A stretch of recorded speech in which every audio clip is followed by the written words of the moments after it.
Tapi begitu melihat perkembangan ternyata ijazahnya Gibran ini luar biasa ya, membingungkan sekali. Ya akhirnya saya juga, saya berarti ini dong, rugi dong ya, udah mencoba, ya udah deh yang masalah umur, saya coba tutup mata sedikit, tapi yang ini sorry saya nggak bisa tutup mata gitu. Terus yang menarik gini, ini kan bukunya bicara tentang perjalanan pendidikan Gibran, tapi kenapa judulnya Thermal Game Over? Karena dari perspektif mereka. Oke. Jadi saya betul-betul di sini tidak membuat teori dari saya sendiri tentang pendidikannya Gibran secara spesifik, tapi dari termo-termonya.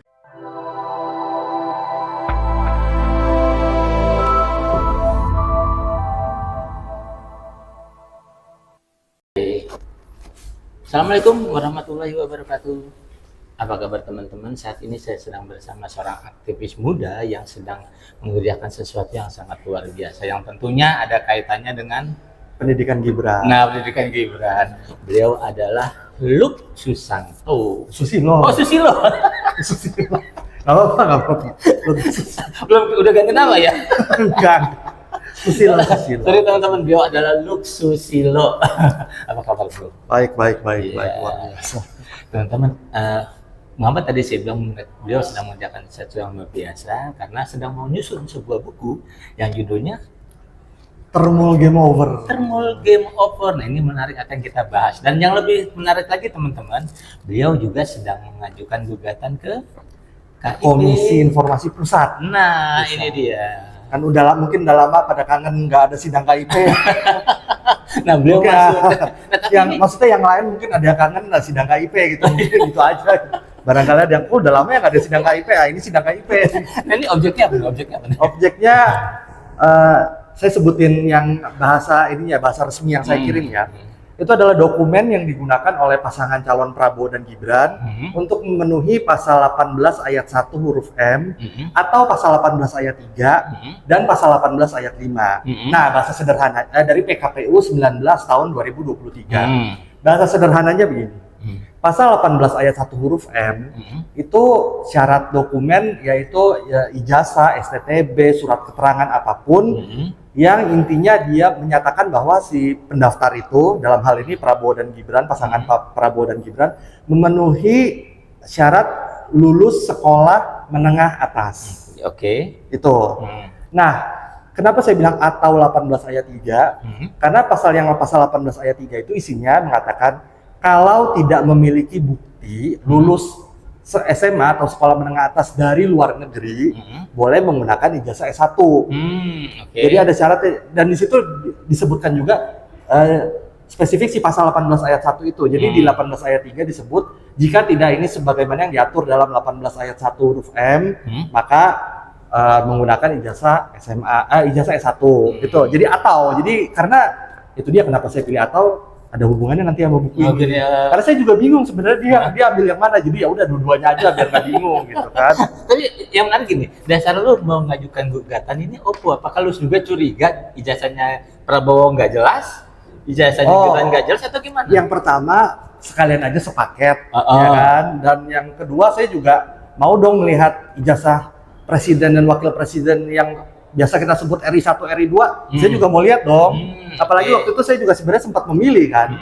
Saya sempat memilih Prabowo dan Gibran, meskipun ya waktu itu agak terpaksa karena karena kalau Prabowo saya melihat, karena waktu itu saya belum terlalu banyak ikut politik, jadi saya mikirnya kayaknya ini Prabowo bakal menang, ya udah deh, pilih aja Prabowo. Dan waktu itu juga kan sempat yang rame-rame waktu debat Capres kan, ya ada isu agama juga kan, maksudnya gini bahwa Pak Prabowo dan Gibran ini mau mengucapkan selamat Natal gitu kan. Jadi buat kita yang Kristen gitu, yang saya Kristen Katolik itu yang maksudnya melihat yang nggak terlalu ikut dalam banget politik saat itu, ya taunya toleran gitu ya ini, meskipun agak terpaksanya karena kok mesti harus ada undang-undang yang diubah untuk Gibran. Jadi tapi ya udah deh, oke, saya masih bisa untuk memaklumi waktu itu. Tapi begitu melihat perkembangan ternyata ijazahnya Gibran ini luar biasa ya, membingungkan sekali. Ya akhirnya saya juga, saya berarti ini dong, rugi dong ya, udah mencoba, ya udah deh yang masalah umur saya coba tutup mata sedikit, tapi yang ini sorry saya nggak bisa tutup mata gitu.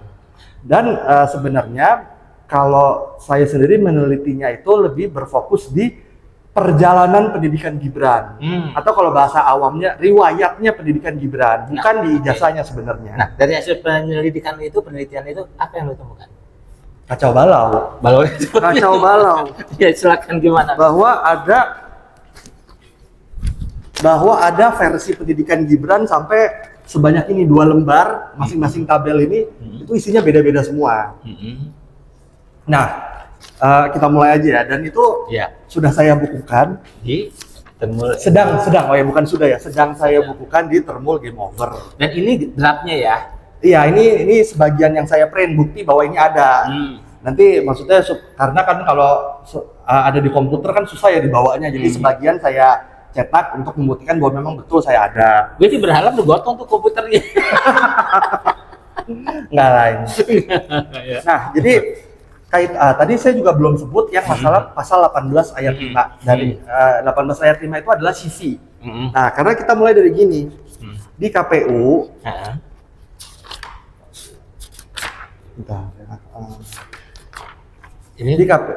di KPU yang masih bisa diakses sampai saat ini profil Gibran itu kan ditulis, kita biar pemirsa juga mungkin tidak bingung, saya bahas spesifik di UTS Inserts-nya aja karena itu kan yang banyak dipermasalahkan.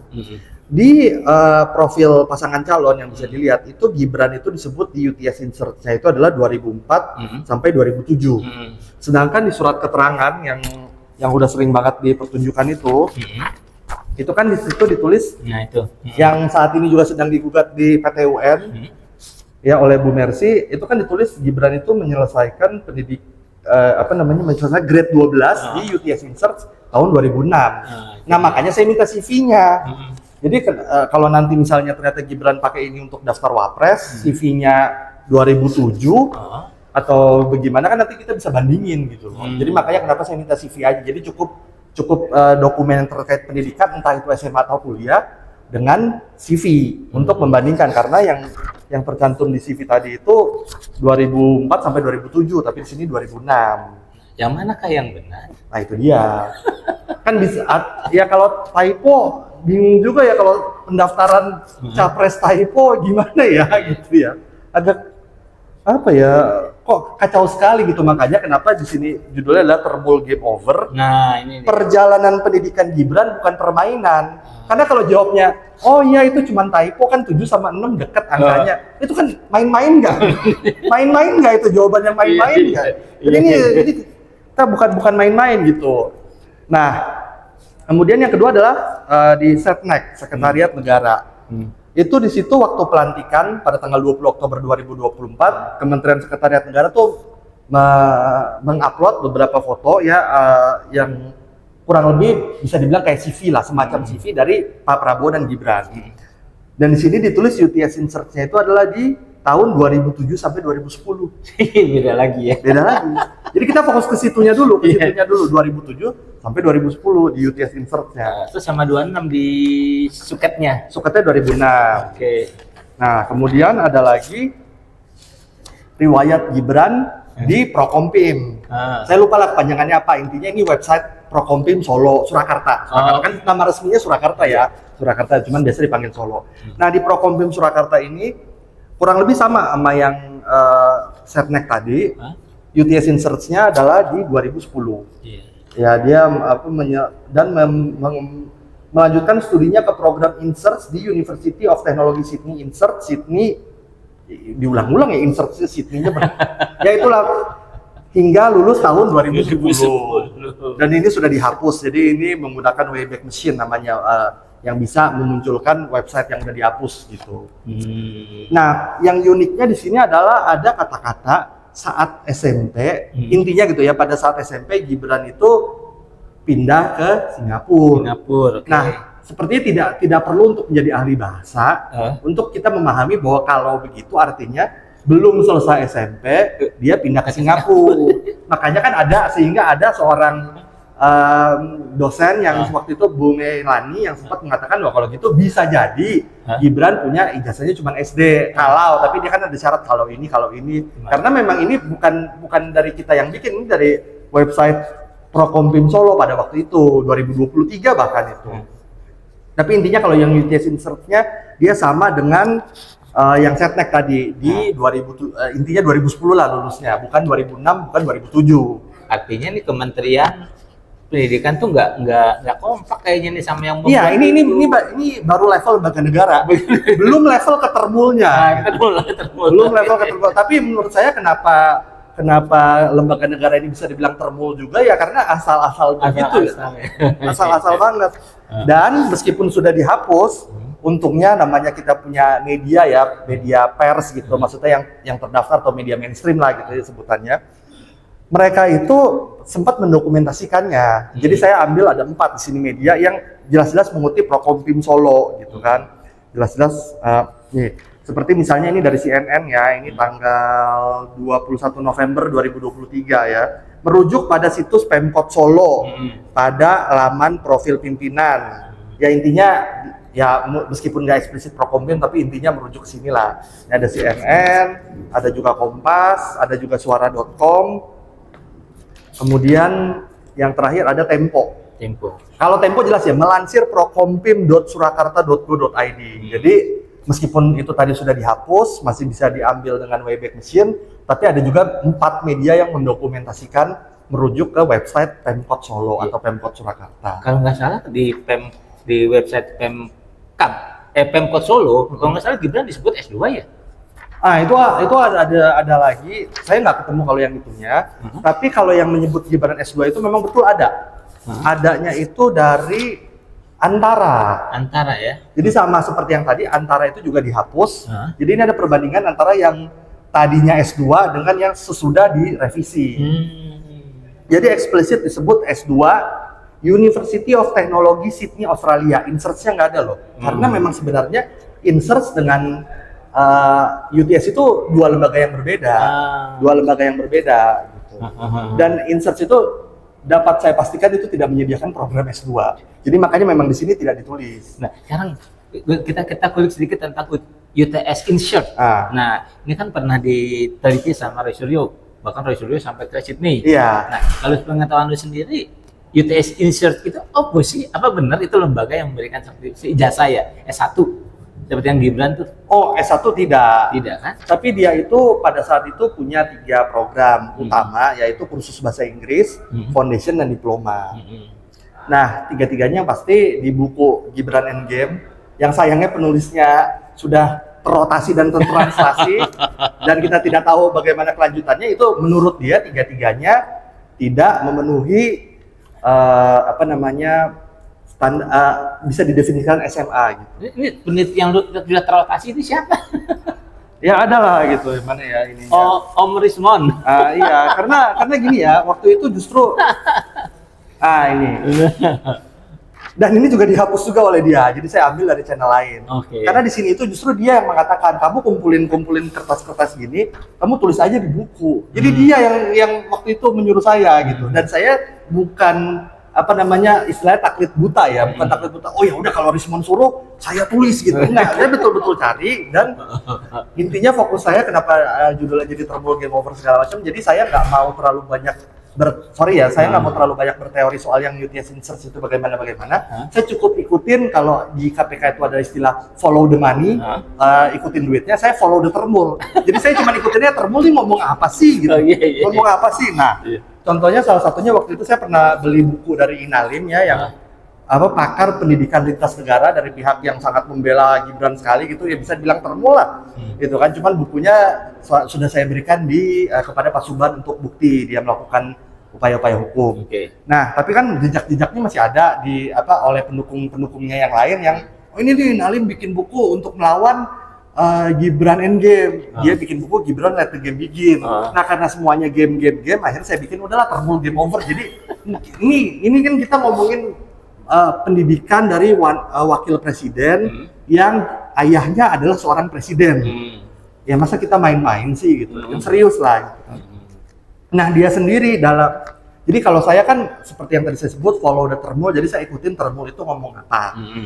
Termul itu menceritakan apa, termasuk lembaga negara yang ya tadi lah 2006, 2007, 2010 yang udah kayak main-main lah, layak lah menurut saya mereka untuk disebut Termul, sangat layak karena nulis data. Kalau ada yang bilang ini kan urusan ya data remeh aja kayak gitu 2006, 2007, 2010. Nah, sehingga jelas ya, jadi apa yang dikatakan oleh lembaga negara, oleh para termul-termul itu baik perseorangan maupun perwakilan. Jadi nanti karena ini masih nanti akan saya ini jadi maksudnya masih akan saya perbaiki. Jadi disebutnya nanti dua.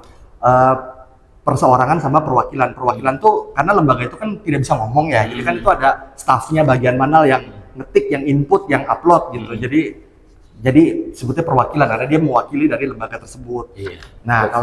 Nah, sedangkan dari pihak mereka nih si Inalim ini ketika dia meneliti pendidikan Gibran, itu dia mengatakan seperti ini. Jadi dia kan menentukan Gibran ini ngambil program yang mana, adalah menentukan Gibran itu di UTS Research ngambil program yang mana. Dia tulis begini, oh kalau yang ini nggak mungkin. Artinya secara akademik tidak mungkin Gibran mengambil Diploma of Business and Commerce. Maka secara logika sistem pendidikan hanya ada satu kemungkinan jalur, yaitu Diploma of Business. Jadi metode dia kan, oh kayaknya yang ini nggak mungkin tapi kalau pakai logika pendidikan, oh berarti yang ini. Jadi kalau ditanya ini abstrak ya, apa yang dia teliti kita nggak tahu. Tapi kalau saya jelas ini ya media antara semua ada screenshotnya, ada linknya gitu. Jadi wujudnya itu jelas, meskipun bukan seperti yang misalnya pada kasus bapaknya ya, bukan foto ijazahnya atau kertasnya, embossnya apanya, tapi pernyataan-pernyataan tentang si Gibran ini pendidikannya itu seperti apa gitu. Jadi memang bukan fokus di ijazahnya, tapi ke riwayatnya. Dia di Singapura ngambil apa, di UTS Research ngambil apa, di MDAS ngambil apa, itu masih misteri. Makanya akhirnya saya ajukan gugatan itu.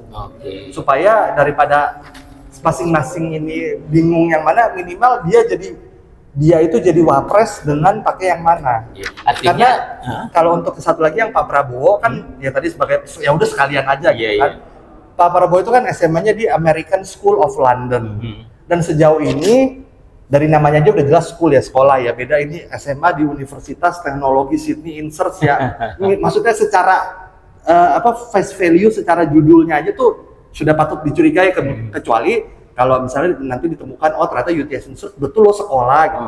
Tapi kalau Pak Prabowo kan jelas nama pendidikannya pun udah ada kata sekolahnya ya, school, American School. Dan sejauh ini saya belum melihat ada pendukungnya yang mengatakan oh bukan, Pak Prabowo bukan di American School of London tapi misalnya di African School of London gitu. Belum ada yang seperti ini gitu, yang macam-macam dengan berbagai jenis ya gitu. Artinya lu mengajukan gugatan ini nantinya untuk memperkuat buku itu. Buku ini akan saya jadikan bukti justru. Oh, akan jadikan bukti justru. Iya, karena supaya nanti Komisi Informasi dapat mengabulkan permohonan saya, justru memang saya untuk mencerahkan bahwa itu yang termul, mau itu yang nggak ikut-ikutan masyarakatnya maupun yang kubu oposisi. Jadi semuanya kan minimal kita jelas nih ngomongin apa. Kayak misalnya perbandingan dengan Jokowi ya. Jokowi kita udah jelas, kita ngomongin masalah S1 Fakultas Kehutanan UGM tahun 1985. Udah nggak ada yang lain. Ya kan, maksudnya nggak ada yang bilang bahwa oh bukan di kehutanan tapi di kelautan misalnya, atau di geologi, atau bukan di UGM tapi di mana lah gitu kan. Enggak, kita udah jelas yang diomongin adalah Fakultas Kehutanan UGM. Kalau yang ini kan UTS Research pakai ini pendukungnya aja bingung kan. Ya pakai berdasarkan logika hanya ada satu jalur, Diploma of Business. Tapi ketika kan saya udah pegang bukunya dan saya juga melihat wawancara dia di yang lain-lain, Diploma of Business ini ada dua, ada yang standar, ada yang ekspres. Jadi hanya ada satu jalur tapi terbagi dua. Sudah tapi belum. Satu jalur tapi dua. Ya kan. Jadi dia jadi bingung kan saya juga bingung dia meneliti apa, saya juga bingung. Jadi cuma logika. Nah, kalau saya maksudnya meskipun bukan ijazah seperti yang Mas Roy Suryo atau Dr. Tifa atau yang Bon Jovi lain-lain bentuknya ijazah, tapi kalau saya jelas bentuknya adalah perjalanan pendidikan Gibran. Yang pertama itu yang saya print ini ada 2 bab. Yang pertama isinya variasi lembaga negara segala macam.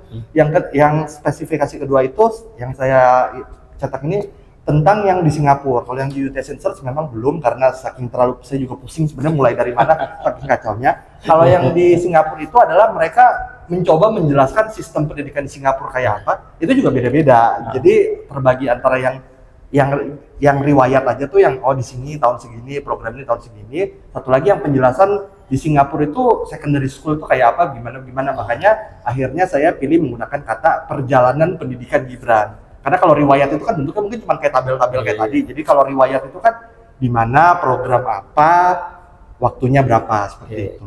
Nah, terus yang menarik gini, ini kan bukunya bicara tentang perjalanan pendidikan Gibran, tapi kenapa judulnya Thermal Game Over?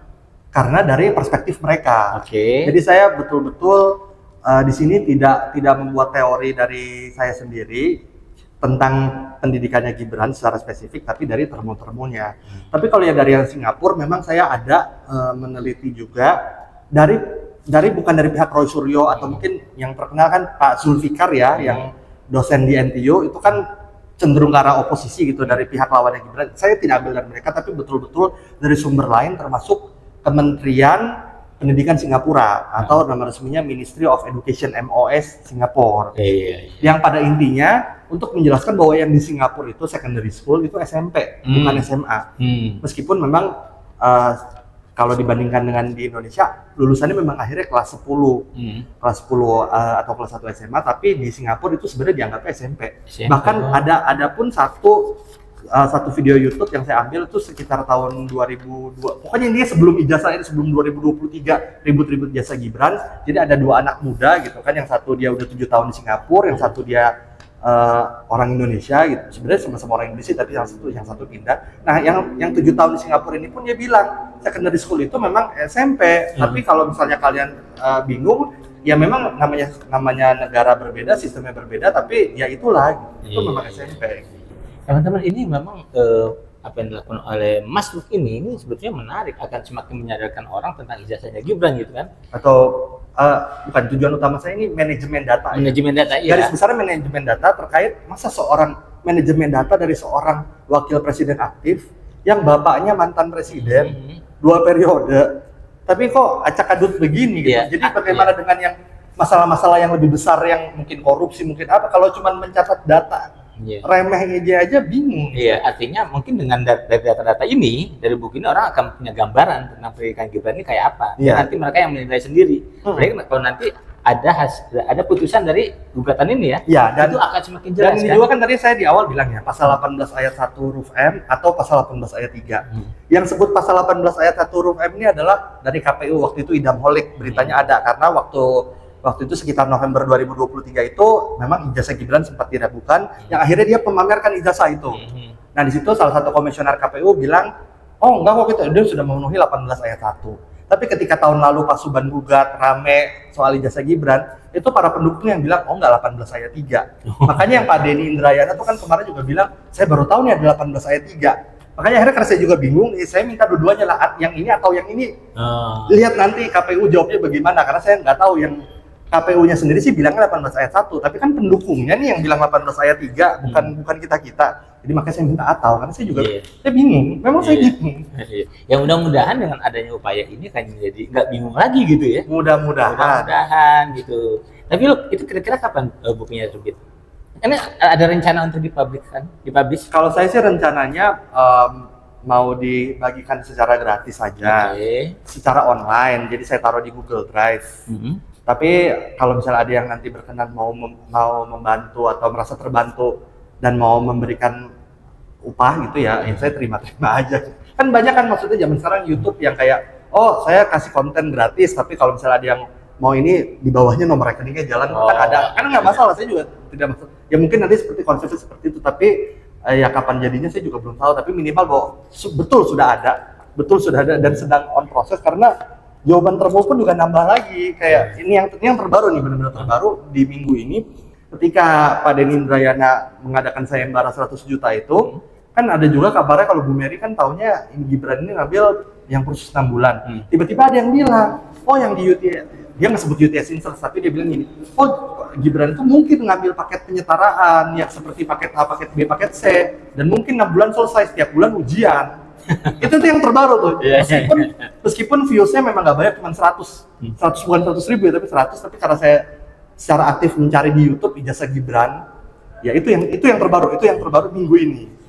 Dan memang saya kebanyakan cari di YouTube, karena di YouTube itu seperti saya atau kita saat ini, mereka bebas untuk menjelaskan. Jadi nggak nanti alasannya, oh itu kan cuman misalnya Twitter gitu, oh cuman potongan sini.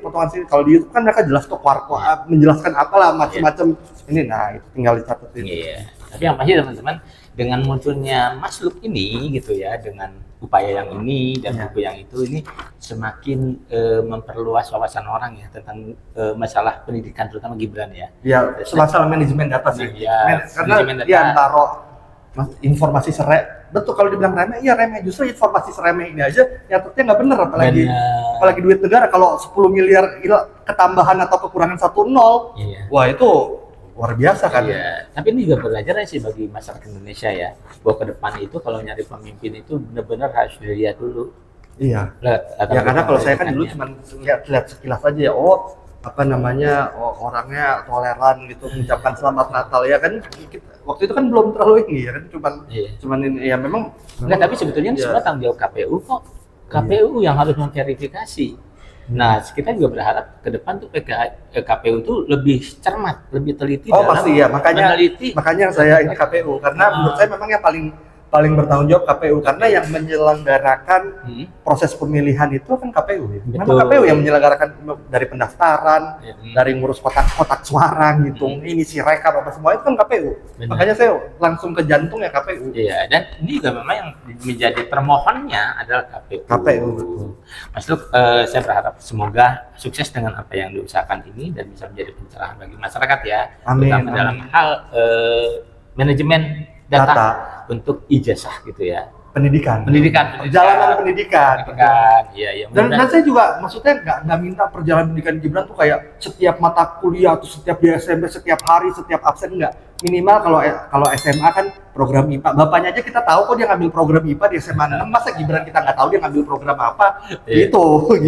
Yang penting ini bisa bermanfaat bagi masyarakat lah ya. Iya, terutama memahami latar belakang dan perjalanan pendidikannya Gibran. Iya, sehingga betul. Untuk semua kalangan. Benar, sehingga polemik ini bisa terhenti, dan kalau memang KPU telah melakukan kesalahan ya KPU juga bertanggung jawab gitu ya. Iya betul, hasilnya mudah-mudahan mengikuti yang sudah ada Pak Bonatua dan Bun Joy yang mendapat ijazahnya. Ya setelah itu nanti kalau ada pihak-pihak lain yang ingin menggunakan ya saya akan berikan gitu. Karena itu hitungannya divonis misalnya informasi itu terbuka. Ya kalau informasi itu terbuka ya digunakan untuk orang lain, untuk mereka misalnya mau membela ataupun mau memakzulkan, silakan, saya nggak keberatan. Baik membela Gibran itu saya nggak ada masalah. Yang penting kita jelas apa yang mau dibela. Jangan membelanya pakai logika, berdasarkan logika. Ya, biar jelas, biar mereka fokus. Ya itu aja. Iya. Luk, terima kasih. Ya, oke, sama-sama. Teman-teman, demikianlah perbincangan saya yang menarik dengan Luk. Tapi yang pasti nih teman-teman, dalam waktu yang nggak lama lagi mungkin dalam bentuk e-paper kali ya. Ya, e-book lah, di Google Drive gitu misalnya. Akan ada buku yang namanya Thermal Game Over. Perjalanan pendidikan Gibran bukan permainan. Iya, nah ini teman-teman. Semoga nanti teman-teman juga bisa baca lah kalau sudah terbit e-book ya. Iya. Oke, teman-teman, kita bertemu lagi pada podcast yang selanjutnya ya. Assalamualaikum warahmatullahi wabarakatuh. Selamat siang, sampai jumpa.